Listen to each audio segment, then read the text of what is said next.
আসসালামু আলাইকুম। আর অবশ্যই আমি জানি তারা যেসব কথাবার্তা বলে তাতে আপনার অন্তর সংকুচিত হয়।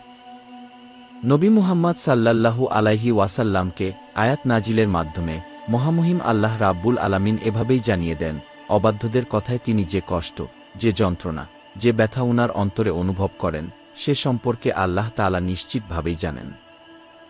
মুসলমান ভাই ও বোনেরা আমার, প্রতিদিন আমরা অসংখ্যবার এমন কথা বলি বা আমাদের অন্তর হাহাকার করে উঠে এই ভেবে যে এত কষ্ট কেন আমার, এই যন্ত্রণাময় জীবন আর ভালো লাগে না, আমার এই কষ্টের দিনগুলো শেষ হবে কবে?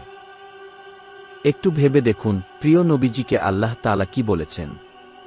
তিনি জানেন আমাদের অন্তরের কষ্টের কথা, অন্তরের যন্ত্রণার কথা। আমাদের অন্তর ভিতরে ভিতরে প্রতিনিয়ত যে সংগ্রাম করে চলেছে সে সম্পর্কে মহান মালিক আল্লাহ রাব্বুল আলামিন সম্পূর্ণ অবগত। আমরা আমাদের এই ব্যথাগুলোর কথা উচ্চস্বরে বলি বা নাই বলি, কারো সাথে শেয়ার করি বা নাই করি, আল্লাহ তাআলা খুব ভালোভাবেই জানেন সেগুলো সম্পর্কে। এখন প্রশ্ন হচ্ছে, এই পরিস্থিতি থেকে মুক্তির উপায় কি? কিভাবে কষ্টে ভরা এই জীবনে শান্তির দেখা পাব, জীবনে প্রশান্তি নেমে আসবে? উত্তর হচ্ছে, এই অবস্থা থেকে মুক্তি লাভের জন্য আমাদের ওষুধ সেবন করতে হবে। আর মজার ব্যাপার হল, সেই ওষুধের কথাও আল্লাহ রাব্বুল আলামিন পবিত্র কুরআনের মাধ্যমে আমাদের বলে দিয়েছেন।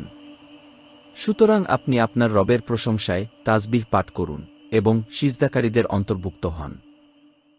অর্থাৎ এই আয়াত দ্বারা আল্লাহ রাব্বুল আলামিন আমাদের নির্দেশ করেছেন, তুমি যত কষ্টেই থাকো না কেন, যত যন্ত্রণাই তোমার অন্তরে বাসা বাঁধুক না কেন, তুমি আমাকে ভুলে যেও না, আমার জিকিরের কথা ভুলে যেও না। কষ্ট ছাড়া মানব জীবন হতে পারে না, কিন্তু এই কষ্টের মধ্যেও আমরা যেন কোনোভাবেই ভুলে না যাই সকল প্রশংসার মালিক মহান আল্লাহ তাআলার প্রশংসা করার কথা। আমরা ততক্ষণ পর্যন্ত উনার প্রশংসা করতেই থাকব, ততক্ষণ পর্যন্ত উনার জিকির করতেই থাকব, যতক্ষণ পর্যন্ত না আমাদের অন্তর শান্ত হতে শুরু করে, মন তৃপ্তি লাভ করে এবং আমরা শান্তি অনুভব করি। আল্লাহ তাআলা আরও বলেছেন, আমরা যেন সিজদাকারীদের অন্তর্ভুক্ত হই। অর্থাৎ ইসলামের দ্বিতীয় স্তম্ভ নামাজ আমরা যেন সময় মতো সঠিকভাবে আদায় করি এবং সিজদা, যা হচ্ছে নামাজের প্রধান স্তম্ভ, সেই সিজদায় পড়ে আমরা যেন লম্বা সময় অতিবাহিত করি এবং আল্লাহ তাআলার কাছে আমাদের সকল কষ্ট, সকল যন্ত্রণার কথা বলে উনার সাহায্য কামনা করি। কথিত আছে, দুনিয়ায় বসে আমরা ফিসফিস করে যা বলি, সর্বশক্তিমান মহান সৃষ্টিকর্তা আল্লাহ রাব্বুল আলামিন ৭ আসমানের উপর থেকেও সেগুলো শুনতে পান।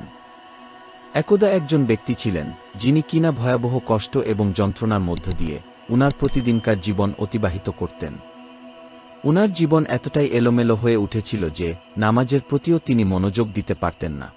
মাঝে মধ্যে আদায় করতেন, আবার করতেনও না। কিন্তু হঠাৎ করেই তিনি সবাইকে অবাক করে দিয়ে খুব সুন্দরভাবে, সুসংগঠিতভাবে নামাজ আদায় করতে শুরু করেন। লোকজন উনার এই পরিবর্তন দেখে খুব কৌতূহল নিয়ে উনাকে প্রশ্ন শুরু করেন, হঠাৎ কি হলো তোমার? নিয়মিত সময় মতো নামাজ আদায় করছো, সেটাও আবার খুব গোছালোভাবে, কিভাবে এত বদলে গেলে তুমি?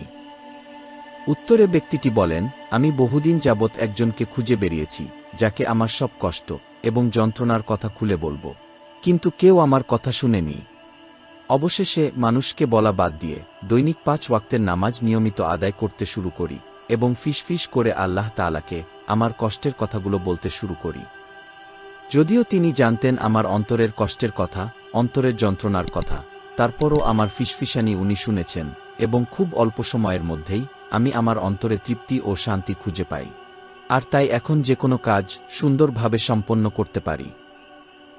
মুসলমান ভাই ও বোনেরা আমার, আমরা সবাই জানি আল্লাহ রাব্বুল আলামিন আমাদের জন্য উনার ইবাদত বৈধ করেছেন, নামাজ বৈধ করেছেন, তাসবিহ বৈধ করেছেন।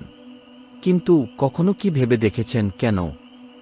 যাতে আমরা এগুলোর মাধ্যমে আমাদের অন্তরের প্রতিটি কষ্টের কথা, প্রতিটি যন্ত্রণার কথা, প্রতিটি ব্যথার কথা উনাকে জানাই। আল্লাহর কাছে উচ্চস্বরে কেঁদে আপনার পাওয়া না পাওয়ার কথাগুলো, আপনার কষ্টের কথাগুলো বলুন। উনি সব জানেন, তারপরও বলুন। ভুল করে থাকলে ক্ষমা চান, ভালো কিছুর জন্য শুকরিয়া আদায় করুন। দেখবেন আপনি শান্তি অনুভব করছেন। অজানা এক তৃপ্তি আপনার অন্তরে চলে এসেছে। মনে রাখবেন, আমরা মুসলমান। আর তাই আল্লাহ তাআলা বিভিন্ন বিপদ আপদের মাধ্যমে আমাদের পরীক্ষা করবেন, এটাই স্বাভাবিক। সুতরাং আমাদের এই অল্প কয়দিনের জীবনে দুঃখ কষ্ট থাকবে, এটাও স্বাভাবিক। এই বিষয়গুলো গুরুত্বপূর্ণ নয়।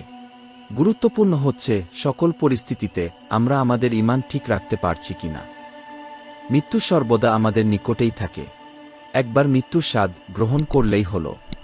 দুনিয়াবি সব কিছুই তখন মূল্যহীন হয়ে পড়বে আমাদের ঈমান ছাড়া।